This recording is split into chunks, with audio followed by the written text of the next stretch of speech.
अबुल फराश अब्दुल रहमान इब्न अल जौजी रहीमुल्लाह, जो बगदाद के एक मशहूर और मारूफ मुअर्रिख, काजी, मुहद्दिस, कुरान के मुफस्सिर और आलिम हैं। इसलिए उन्हें शेख उल इस्लाम कहा जाता है और इस्लामी तारीख में उन्हें इब्न अल जौजी नाम से पहचान मिली।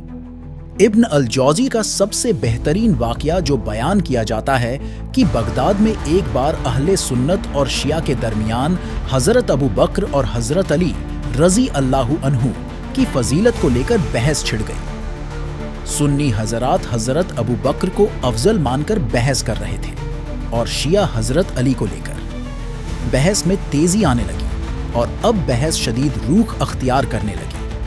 लोगों को अंदेशा होने लगा, खुदा न खवास्ता ये बहस कोई और ही न मोड़ लेते। तो शहर के कुछ दानिश्वरों और समझदार लोगों ने मशवरा दिया, अल्लाह के बंदों, इसका फैसला आम लोग न करें तो बेहतर है। अपने अपने उलेमाओं और पढ़ने वालों अहले इल्म से राब्ता करें, या बेहतर है कि खुद पढ़ें और तहकीक करें।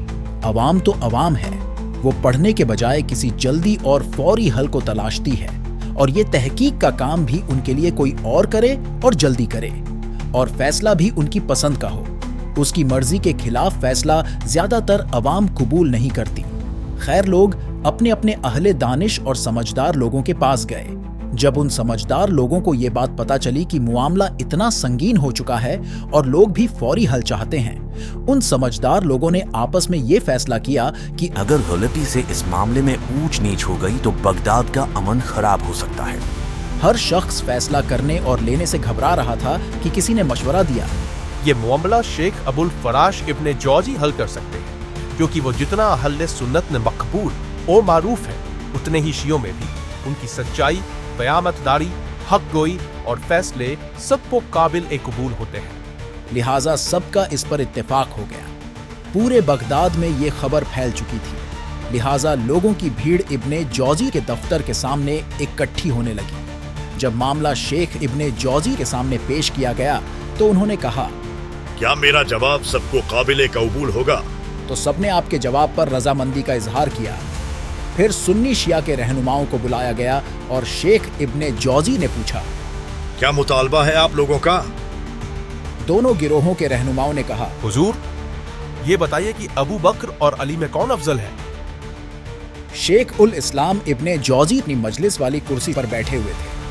कुछ देर सोचा, फिर बोले, इन दोनों में से अफजल वो है जिसकी बेटी आपकी बीवी है। और उसी वक्त कुर्सी से उतर आए, यानी फैसला हो चुका। अहले सुन्नत में खुशी की लहर दौड़ गई। वो कहने लगे, हजरत अबू बकर है, क्योंकि आपकी बेटी हजरत आयशा है, जो नबी करीम सल्लल्लाहु अलैहि वसल्लम की बीवी है, और कुरान में अल्लाह ने नबी की बीवियों को तमाम मुसलमानों की माँ कहा है, और हजरत आयशा को उम्मत की माँ का दर्जा हासिल है। और शिया भी खुशी से निढाल हो रहे थे। वो कहने लगे, वो हजरत अली हैं, क्योंकि रसूल खुदा की बेटी हजरत फातिमा अज जहरा हैं, जो मौला अली की शरीक ए हयात हैं, और नबी का फरमान है कि वो जन्नती औरतों की सरदार हैं।